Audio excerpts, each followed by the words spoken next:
group here today. I'm just going to give a quick overview of what we're doing today and about Mama's Voices before we get started with our guest speakers.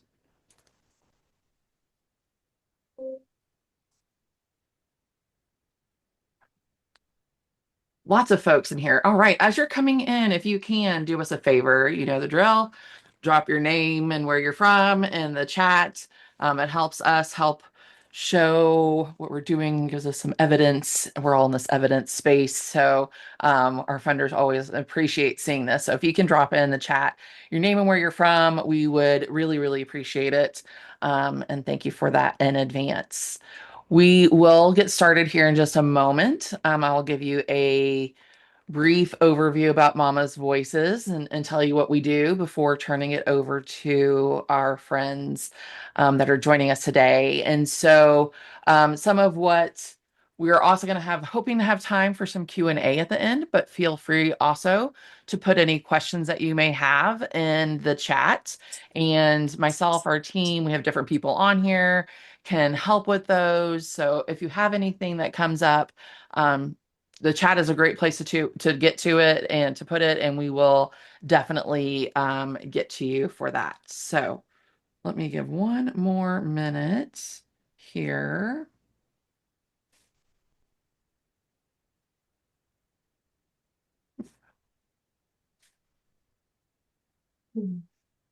All right, lots of people. And okay, well, today is our Lunch and Learn, and we do this for our Mama's Voices partners. Typically about once a month is what we try to do. And so in that time, our Mama's Voices partners are part of our coalition, and they are different organizations, from patient advocacy organizations to community-based organizations, also as support groups as well. And so we have an opportunity about once a month to let a different MVP come and share more about their organization and what they do, and also to educate each other's audiences. So this is where we're at today. Mama's Voices, we really have multiple things that we do, but at the heart of what we do is to make sure that the voices of people with lived experience, that those mamas' voices are included and represented wherever changes are needed to be made, wherever those conversations are happening, that those voices are represented. We will also be sending out the replay for this, I believe, after this meeting is over. So if you have to hop out for any reason, or if you want to share it with someone else, a colleague perhaps that missed it today, do not worry. We are recording this and we will be sending it out to you after the fact so that you can add that in or share that out. So I'm going to let the Perinatal Resource Center take over and let Nicole and Maria introduce themselves. I'm going to stop sharing here. We still have some people that are joining us, so that's fantastic. And let you guys take it away.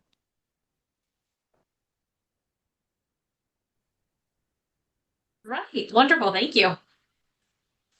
Hi guys, thanks so much for having us. We're super excited to be here and chat. Just want to introduce myself quickly, and then I'm going to give the floor to Maria to go through the meat and bones of the presentation, and then I'll see you back kind of towards the end for more of an experiential practice. So my name's Nicole Harlow. I'm a mom of four beautiful children. I've had a lot of different experiences personally and professionally within the perinatal world, from postpartum OCD and anxiety to two beautiful supported home births. So I have a very vast range, but my heart and my passion are really to pour into the perinatal professionals that pour into our families so that collectively we can create better maternal health outcomes and a really supported collaborative care model for the women, mothers, and birthing families in the United States and all over the world. So that's my quick intro. I'm sure you'll learn more about me as we go through. And yeah, Maria, please. Great. Yeah. Do you want to share the screen with the presentation? Do you want to introduce yourself and then I'll do it so that they can see your face, or you want, is Oh, your, yes. Yeah, sorry, I forget it gets it gets minimized. That's right. Yeah.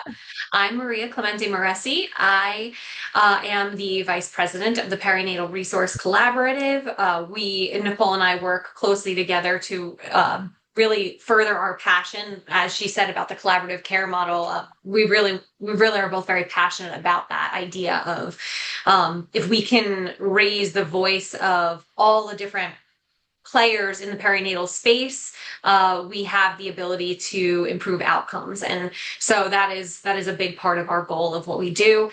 Part of my background is that I'm a mental health counselor. I have my own private practice, and a big focus of that practice, it's a group practice. A big focus of that practice is really meeting women where they're at, especially along their perinatal journey. And we try to do some wraparound kind of services. It's not just mental health. Nutrition plays a huge role in our wellness. Movement plays a huge role. We are fully virtual, so there's only so much movement we can do, but it is something that we have the training on, and also the resources through the Perinatal Resource Collaborative to refer to people in the space that those women might be physically. I am a mom of one, soon to be two. So I'm also on this journey myself of just learning about motherhood, learning about pregnancy through a different lens, right? I have a very professional lens that I work through, and then, of course, my own experiences. And throughout the presentation today, I'll talk slightly a little bit about some of my clinical examples, and even bring in some of my personal story, because I think that when we share ourselves, it helps to elevate everybody else's voices, because it feels more open, feels more safe and sacred. So that's a little bit about me. all right, I'm going to share. Everyone can see? Okay, cool. So, Right. Marie, do you want me to just go through the PRC a Yeah, go little ahead. bit? Yep, you can take it away. Awesome. So yeah, like we just introduced ourselves, we are the co-founders of the Perinatal Resource Collaborative. Right now, our snapshot is 270 members, about 30 partners and sponsors, 25 community advocates, and we are across 39 states and about 10 countries. We just started realistically about a year ago in September of 2024 with all of the things that you're about to see within the collaborative. So it's been a whirlwind of a year of expansion and growth, and we're super excited to see where we are a year from now as well. But our mission is really to serve as the village for the villagers, like we mentioned. You guys, as the professionals who create the villages for women and their perinatal and motherhood journeys. We really want to defragment the ecosystem that's out there right now, and by doing that, revolutionize maternal health care. Our vision is to be the world's leading village-centered, parent-centered ecosystem for perinatal professionals to come and thrive and grow and connect with each other, collaborate, and create impact. And just some of our core values here as well. I want to get into the meat and potatoes, so we'll just kind of go over this. But if you guys have any questions specifically about the collaborative, feel free to reach out to us. But We our can also community share is, this presentation because it is yeah, hyperlinked to different things, so we can share it so it's easy to access. yeah, absolutely. So we're not just a solo or siloed collaborative. We really welcome everyone and anyone who supports the perinatal journey, from fertility through postpartum and beyond, even bereavement and loss, in mental, emotional, physical, spiritual ways. So we really welcome in all villagers, really. And as I mentioned, we have a lot going on that all started last September. So we have our Amongst the Village magazine, which is a resource that all moms can access for free. Our members can also use it as marketing support for themselves to be connected with clients. We do virtual events. We created a perinatal cookbook that we had out for Mother's Day this past year. We have a podcast, and then just different events. We're doing a huge event in February of 2026 called Collabapalooza, where we're going to bring, that village together virtually, but in a really interactive and intentional way. So really excited about that. I And can I'll pause pass you it on to here. Nick. Yeah, let me just pause you here to talk a little bit about the collaborative care model. I felt like it's kind of just a little intro to the topic because today our topic is trauma-informed care and practices and how to improve those practices amongst different providers. But Nicole did a beautiful job of explaining how we're not a siloed community in the PRC, and I felt like it would be really a missed opportunity to if we didn't explore how the collaborative care model is, in my opinion, one of the most valuable and easily accessible trauma-informed practices.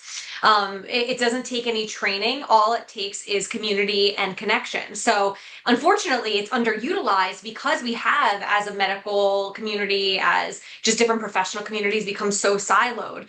We get caught in our own lens, which leads us to looking at problems through that one lens, which is a beautiful thing because we become experts in that lens, but it also does blind us sometimes. So having the ability to collaborate with colleagues, other types of professionals, and most importantly, the patient, collaborate with the patient because they know more about themselves than we will ever know. It gives us such an advantage in treating them in a person-centered way, which is the heart of trauma-informed care. So I just wanted to pause there. I'm sorry to interrupt. I just had a word specifically about that to lead into the presentation. Yeah, for sure. So we won't go over this. We, kind of did already, but again, if you want to reach out to us and learn more about our background and our stories thus far, feel free. So take it away, Maria. Yes. Okay. So earlier, before hopping on live with all of you, I was explaining to Mama's Voices how in depth each of these slides could be. Like each of them could be, and I have done a presentation on each of these slides separately before. So today we're going to be really looking at it from a high level since this is a lunch and learn, but happy to field questions or connect with people afterwards if there's any kind of interests in a specific topic that I go over. I think if we're talking about trauma-informed care, it's important to first just lay the groundwork for what the neuroscience behind stress is, and then how that differs between the neuroscience of what traumatic stress looks like. So to start with just stress in general, it's a human condition that we all go through, and our brain is really incredible at processing stress.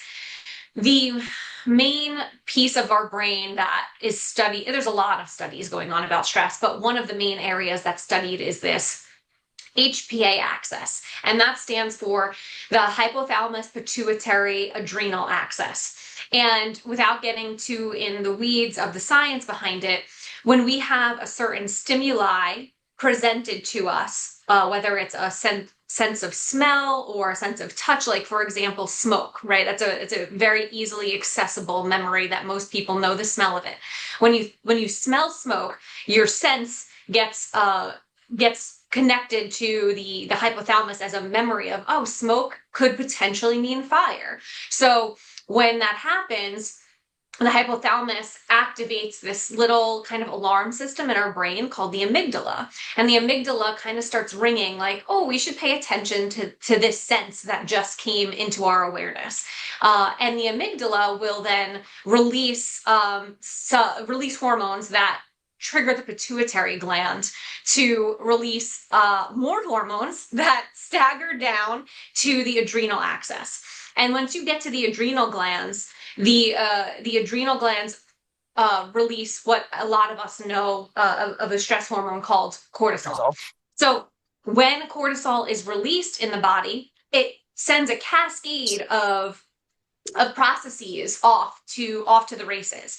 It could mean that we're more hyper alert and hyper aware of things, which could be really important in an emergency. It could help us be able to run faster because it makes our blood flow more quick, or our heart pump faster, so our blood is flowing, so we're getting more oxygen to our limbs.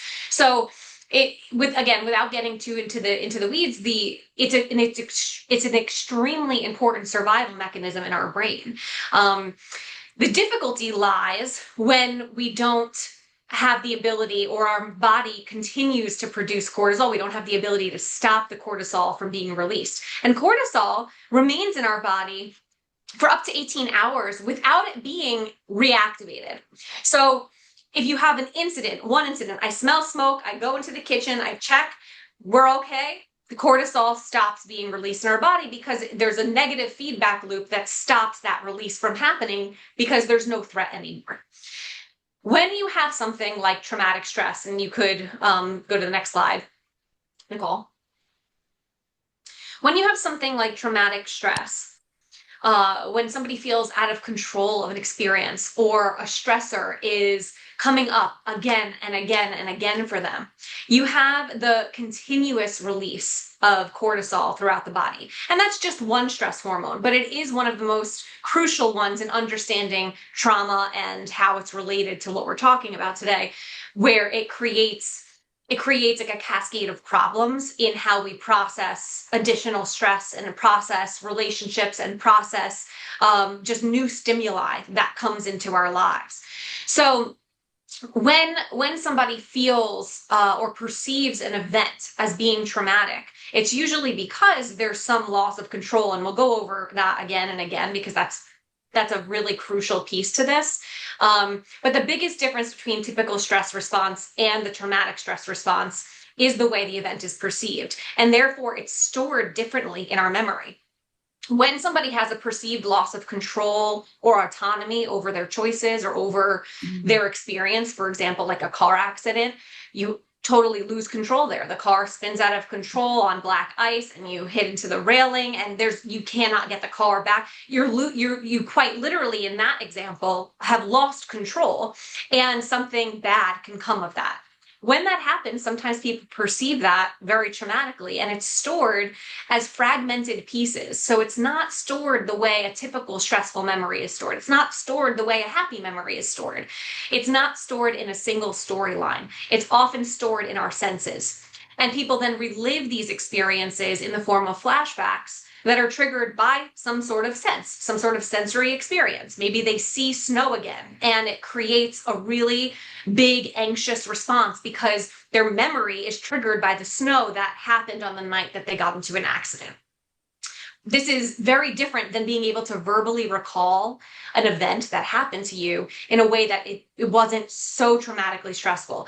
So I'll pause here because I think that the video, it's a very short video. The video here is, you'll hear Bessel van der Kolk, who is a doctor, and he is really prominent in the field of trauma and trauma-informed care and how our bodies receive and heal from trauma. And I think he does a really good job of explaining three of the really main things that happen for people when they're traumatized.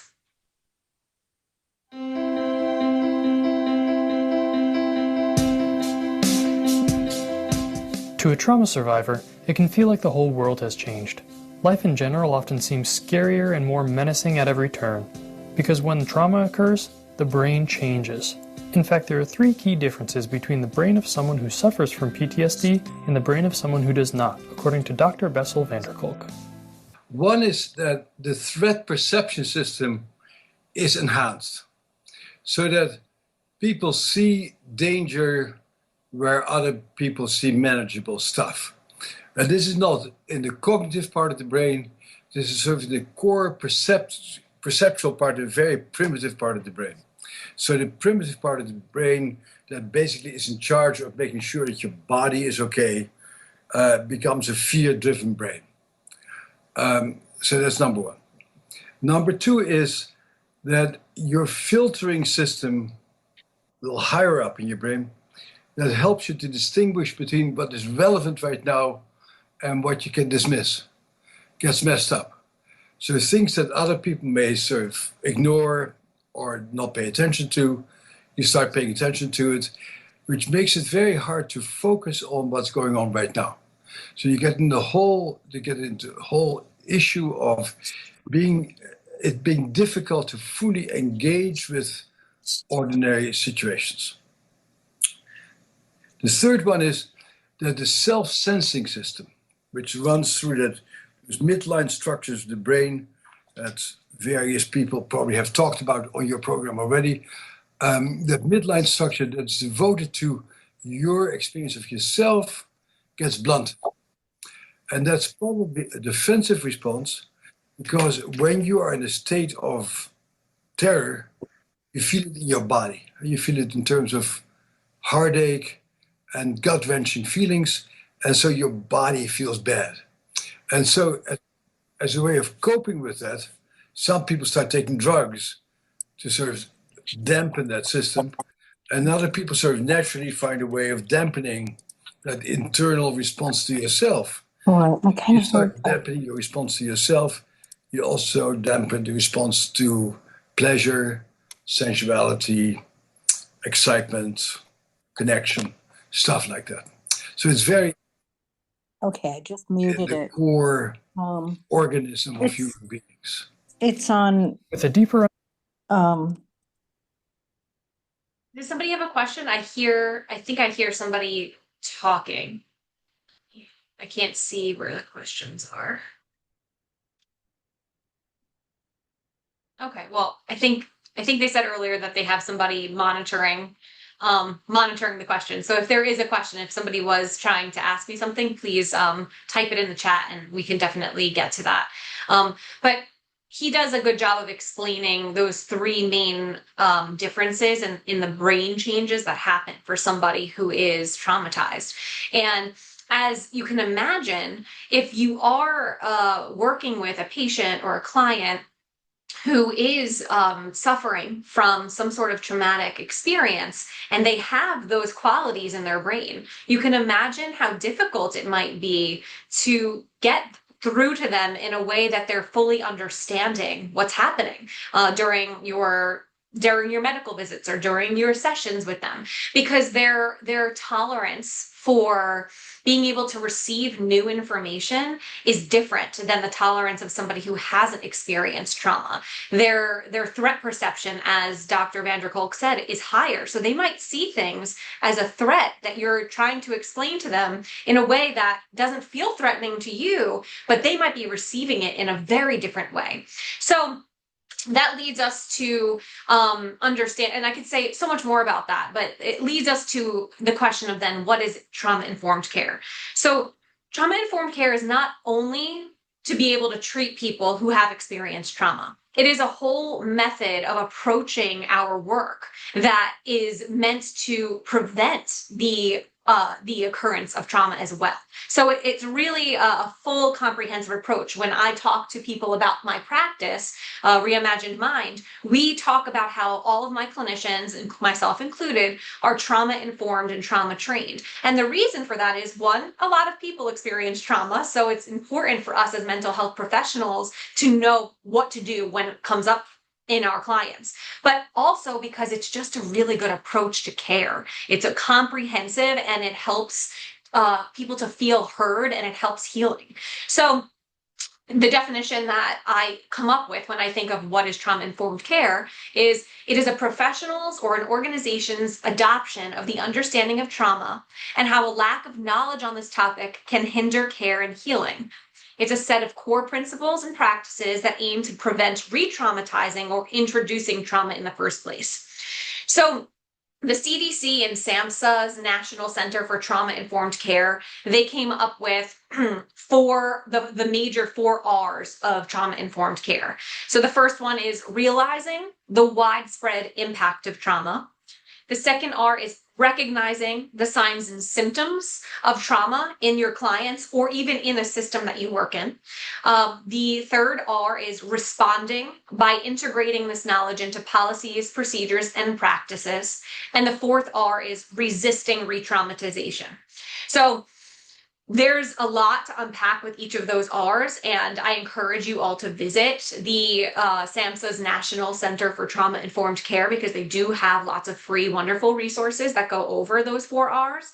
And they also led to the development of the 6 guiding principles of trauma-informed care, which you can see on the bottom here, so I don't have to go over that word for word. But the 3 that we're going to hone in on today are safety, trustworthiness, transparency, and empowerment, voice, and choice. what is our goal as a trauma-informed professional? Our goal is multifaceted, but when I think of, if I could think of one thing to really support trauma-informed practices, it's recognizing that when somebody is in a state that we call the window of tolerance versus hyperarousal or hypoarousal. So hyperarousal would be when you see somebody really highly activated out of like a panic attack. That's what hyperarousal could look like. Hypoarousal looks like a patient shutting down. Either one of those extremes does not allow for information or learning to be received by that patient or client. So they're no longer, when they're in hyper or hypoarousal, they are no longer in what we call in the clinical world, the window of tolerance. So one of the most important things we can do with some of the practices that we'll show you today and talk about today is making sure that we are really attuned to if our clients, if our patients are staying within that window of tolerance. Because if they are, they're not as likely to receive what we're saying as threatening. They're more likely to stay alert and aware of the information you're giving them, which is really important in them feeling like in the later parts of their treatments that they have been informed and they have the knowledge that they need in order to make good choices. So some of the really brief things that you can do is pause if you feel like a client is becoming overactivated or underactivated. Pause and maybe ask them to take a breath. Maybe if they're in a hospital setting, have them, if they're able to move around, take a walk with you before you engage in some information that could be really critical to their care. And then going back to what I said earlier, if it's not a skill that you feel you have, but you notice a client is not staying in that balanced area of being able to receive information, maybe they need some other additional care. So reach out to your referral network, which is the collaborative care model, right? Reach out and ask people for advice, right? Your peer support is super important. And also then provide those referrals to that patient, because they might need more than you can give them in that moment. And that's okay, because we can't all do everything. But if you can give them those referrals, then they can reach out to the support that they need so they can learn how to stay in that window of tolerance more readily and it's more available to them. So we can go to the next slide. Thank you. So the first thing that I want to focus on is the importance of listening. Where is my... Oh, the importance of listening. Did we skip that? Oh, okay, there we go. I was confused for a second with my notes. So when I think of listening, it is something that I do very deeply and very often because of the work that I engage in on a regular basis, which is being a therapist. When we're taught in school, like one of the first things we're taught is meet a client where they're at. And what does that really look like when you're in different settings, in a medical setting, in a hospital setting? Sometimes it's hard to meet a client where they're at because you don't really know where they're at. And that takes listening. It's a belief system that you have to adopt almost, that you believe a client knows more than you do about their own body and their own needs. So this principle, if you follow that principle when you walk into a room with a patient, you're leading yourself to much more ability to have empathy because you're believing that they know more than you. You might be the expert in the field that you're walking into that room with, and that's really important. But the first and foremost, most important thing is that they're the expert in their story and they're the expert in their symptoms. And all of their symptoms have a purpose because our body is not lying to us. Our body is telling us something. It's trying to communicate things. So we need to be able to allow space for that client to speak and really expose what they're going through and listen to it as if we're fully experiencing it with them. And if we can hold the space in that way, we can then start recognizing if somebody is becoming more activated, as I was talking about just a few minutes earlier, activated in a hyper or hypoarousal state. If they are, we can identify, like, why is this person potentially being activated by what we're talking about right now?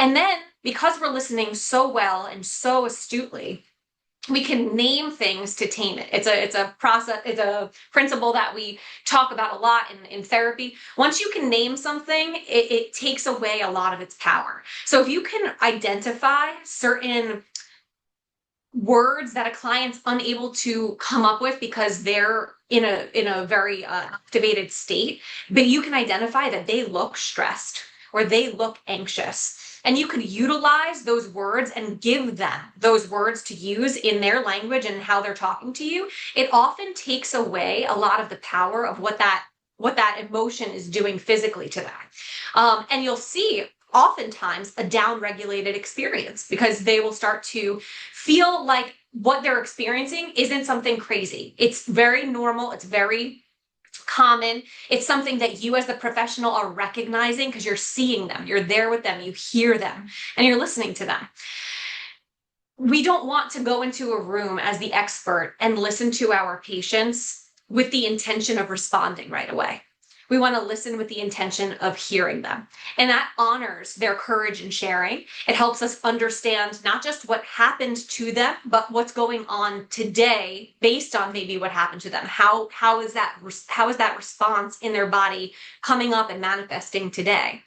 So remembering when we talk about trauma, that for trauma survivors, being genuinely heard can be one of the most profound healing experiences in and of itself. It communicates that they're safe in that experience. It communicates respect and that their story really matters. So it's both a clinical skill and an act of compassion because you're allowing that relationship on the onset to build rapport and trust from the moment you walk in the door. So that's where the importance of listening is so crucial in trauma-informed care. The next topic that I think is so crucial is informed consent versus implied consent. So just as a brief, definition, just to frame what we're talking about here, informed consent, it's an explicit voluntary agreement given by a client after they've been provided with comprehensive information about both the pros and cons of an experience they're about to, or a treatment they're about to potentially agree to or deny. The definition of implied consent in the alternative is that the consent is inferred from somebody's actions, behaviors, or circumstances rather than explicitly given or stated. It's assumed based on the client's participation or cooperation. This is quite different than informed consent. And when we learn and go through trainings about trauma-informed care as practitioners, we learned that oftentimes professionals, and not in a meaning to or malicious way, but a lot of times professionals are utilizing implied consent versus informed consent. And implied consent is something that can lead to a traumatized experience because it's not giving a client or a patient the options to understand the full scope of what's going on and what's about to happen to them. So some of the key characteristics when you're looking at really good practices for informed consent would be explicit and documented, usually written documentation that a client understands what you just spoke about with them. It's comprehensive information sharing. So after you've done all that listening and you heard all of their symptoms and you validated their symptoms and you really empathized and built rapport with them, and they're in that window of tolerance, it's a really good opportunity to go into the informed consent practices that lead to really deep understanding. Because then that leads to them having voluntary decision making. It's not just a decision that's coming out of fear or pressure because they feel like they don't really know what the right answer is. So they're just deferring to the professional in the room. And it's an ongoing process that can be revisited. Informed consent is something, though, when I think about women's health care, and I think about specifically the perinatal journey, informed consent is something that really should be happening. And we can make such a difference as providers in this space if we're the providers that are with those patients before they get to the labor, before they get to the birthing of their child. If we can explain all the possibilities that could go on for them. If we could explain what Pitocin is and how it's related to oxytocin, if we could explain why sometimes things need to come to a C-section, or how we can potentially avoid C-sections, and why C-sections might be harmful but necessary sometimes, and really go over all the pros and cons, then in the moment of something like an emergency, or like an urgent, even if it's not emergency, but it's an urgent care matter, the patient already has learned the information they need. So they don't have to be sat down and talked to in a moment of emergency, because that is not the time to learn anything. That is not the time to be doing informed consent practices in the best way. That's the time to make decisions, if there's truly an urgent situation happening. So as professionals who sit with and hold space for women before they go into a situation of like labor, for example, we can really be the difference of somebody feeling like they have a choice in what they're doing, versus feeling like the choice has been made for them in a moment of not having clarity. So I think understanding the difference between informed consent and implied consent is so important. And just a quick personal example, as I talked about earlier, that I might present some in my first experience of labor with my son, everything went generally pretty well, and that, like, thank goodness, I felt blessed for that. But at the end, after I had delivered the baby, the nurse came over and said, "We're going to start Pitocin now." That's what she said to me, and I knew from my own knowledge generally what Pitocin does. Not a doctor, so I didn't know all the reasons why Pitocin could be used. But she told it to me instead of inviting me to say I was okay with that happening and that medicine being put into my body. And so I asked, because I am trained in self-advocacy, I asked her to pause and just explain why, after I already delivered the baby, do we need Pitocin? And she explained that it can be very helpful in preventing hemorrhaging and unnecessary bleeding. So in that moment, I was given some information, but if I hadn't paused and asked her why do we need that right now, it would have been given to me without my consent, genuinely. So while this isn't something for me that had become a traumatic memory or a traumatic experience, this is a very small example, but something that I think highlights how we talk to our patients and how we educate them really makes a difference. We want to invite them into the process of making a decision instead of telling them what we're about to do to them. So informed consent versus implied consent, very important in trauma-informed care. And then this leads into our last part of the really important topics that I believe play a role in trauma-informed practices, is the gift of choice. Without choice, we lose our voice. And this topic is highly related to the implied versus informed consent. Some circumstances, understandably so, eliminate the possibility of having in-depth conversations, like an emergency, like life-threatening moments, like a client's inability to communicate. In those moments, we have to make decisions sometimes on behalf of those people with their best interests at heart. And that's understandable. But that's why developing relationships and rapport in our early moments with these patients or clients is so crucial, because it's where the window of tolerance is most open. It's where the learning is most happening. So education and awareness building in those early stages gives a client the power of choice when it comes time to actually make the choice. Trauma fundamentally disrupts a person's sense of agency and control. It leaves them feeling powerless and voiceless in their own lives. And so when we embed genuine choice with true informed consent practices, with true listening, when we embed that into our aspects of our care, from the moment they sit with us to being in labor, if we're talking about the perinatal journey, we're not just being considerate, we are actively healing somebody who may have experienced trauma, and we're also actively preventing the potential for creating trauma.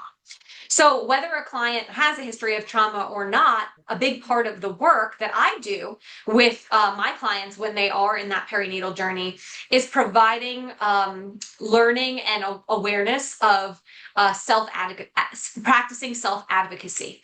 So it is, we go over their history, we talk about and learn if there has been trauma in their history, but whether or not there has or hasn't doesn't matter, because it's so important for them to understand that even though medical settings and medical providers have this innate belief in themselves for being trustworthy, which for the most part, I think professionals are doing their best to embody that. They want to be trustworthy professionals, but in the busyness of our daily work, it's really easy to forget that the client doesn't know what we already know. They didn't go to school necessarily for what we went to school for. So we don't know what the client knows about themselves. Even though we're the expert in our field, we don't know what they're coming in and bringing to the table. So being able to step back, step out of our ego and be like, okay, what is their reality? My reality is coming from a lens of my expertness in this field, my expertise in this field, but their lens is coming from what they know innately about their body and they know innately about themselves. So creating space for choice is not just good practice, it's therapeutic, it's a therapeutic intervention, and it rebuilds trust, it restores dignity, and empowers people who have survived trauma to reclaim their narrative. So it is a super, super critical piece of the work that we're talking about today. So the last thing I'll say before I hand it over to Nicole is the connection between the mind-body connection and how that relates to trauma. I earlier in our time together talked about traumatic experiences being stored in our memory in a fragmented way, in a sensory way. This is why, because they're stored in a sensory way, this is why those memories are also very physically stored. That's why I say it's somatic, it's cellular. Those experiences are stored in our bodies in a cellular level.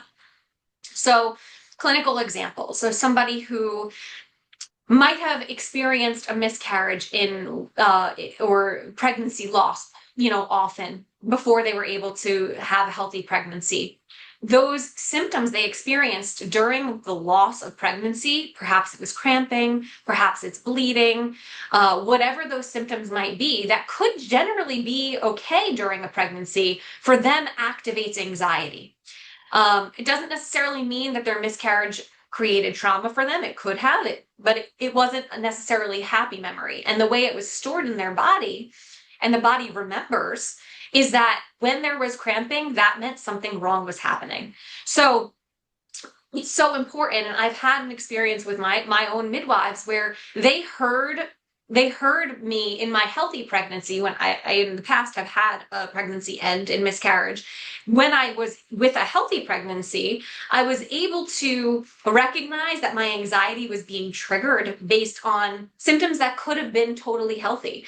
But my providers never made me feel like I was too anxious about those experiences. They would bring me in, they would talk to me, they would do an extra ultrasound if it created some space for me to feel like I was down regulating, so that I could then work on my own anxieties outside of my time with them. But they allowed for me to know my body the best and to believe me that there was cramping happening, and allowed me the space to talk about that and build trust with them.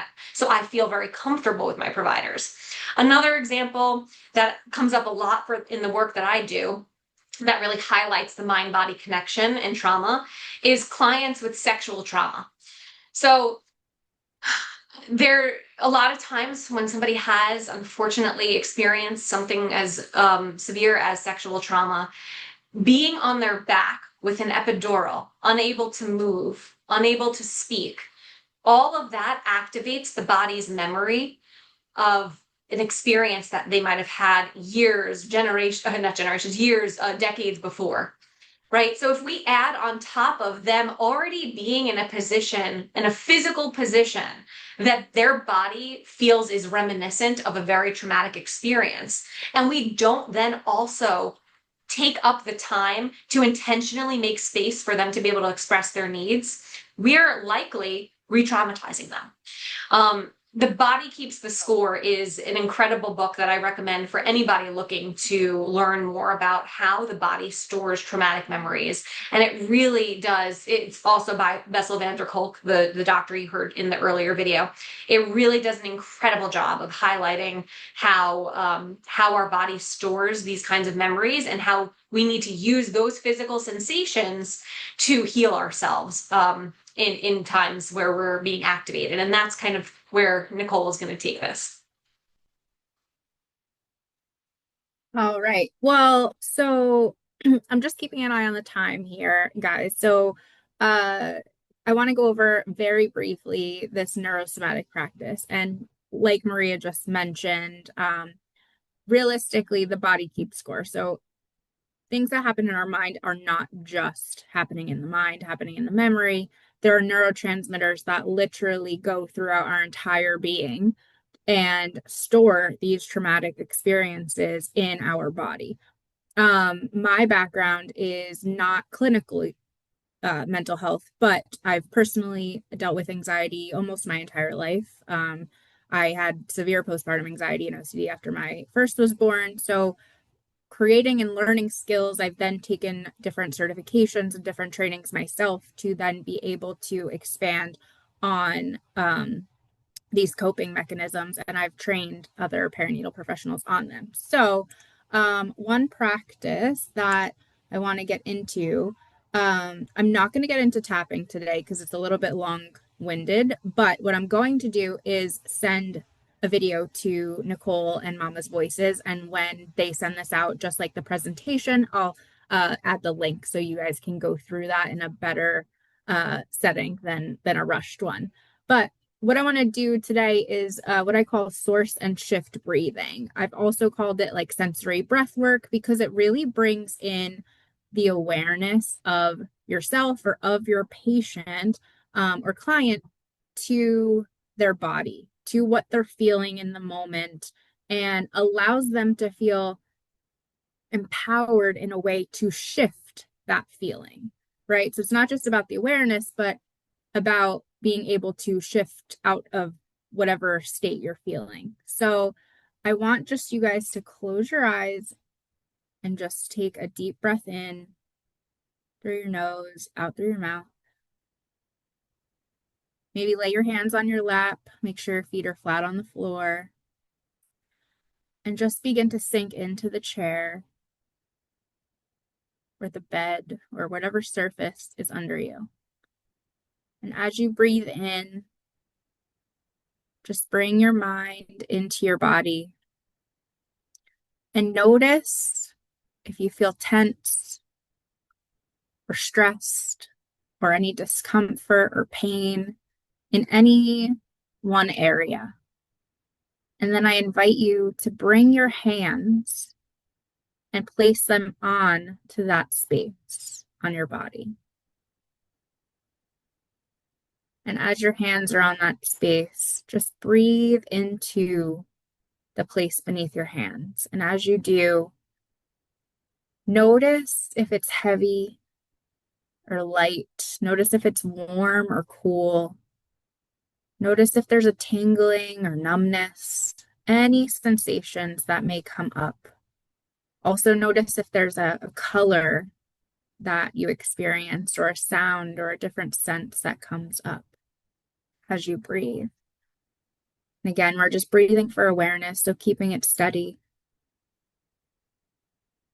And now as you make those mental notes, I want you to breathe in and hold, and then breathe out heavily. So make a sound, make a grunt, make a sigh. And you're going to do that 3 times at your own pace. And with each in and out, you're going to make sure, again, you're breathing out that exhale with sound, whether it be a sigh or a grunt or whatever sound comes to you.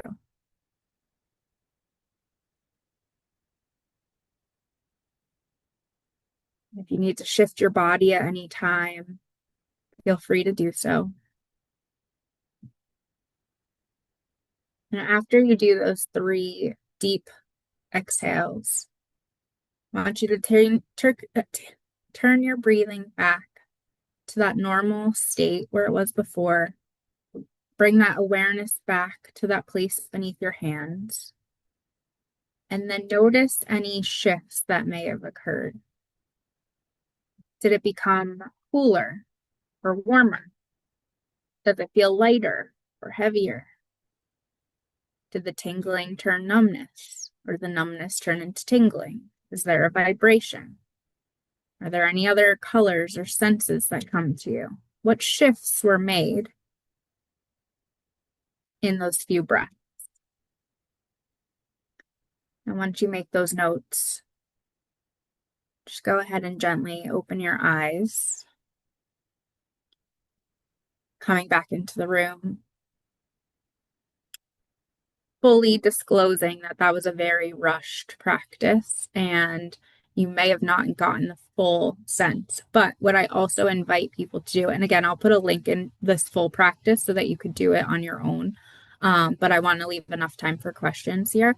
But even a slight shift allows yourself to realize the control and the capability that you have within you with just your breath and your hands and your awareness to shift out of that state of being that you're in. And even if your body again feels tense or discomfort or pain, you have the tools within you to lessen or completely shift out of those spaces. And that in itself is that neurosomatic practice, right? It's using your mind, it's using your body, it's using your senses to truly shift the state of being that you're in. So yeah, I want to leave time for questions, and then we do have a really cool opportunity for everyone that we wanted to share with you. So I don't know if there's any, I don't think there's any questions in the chat. I've been kind of looking, but if you want to throw a question into the chat now, feel free to, or if you want to unmute yourselves.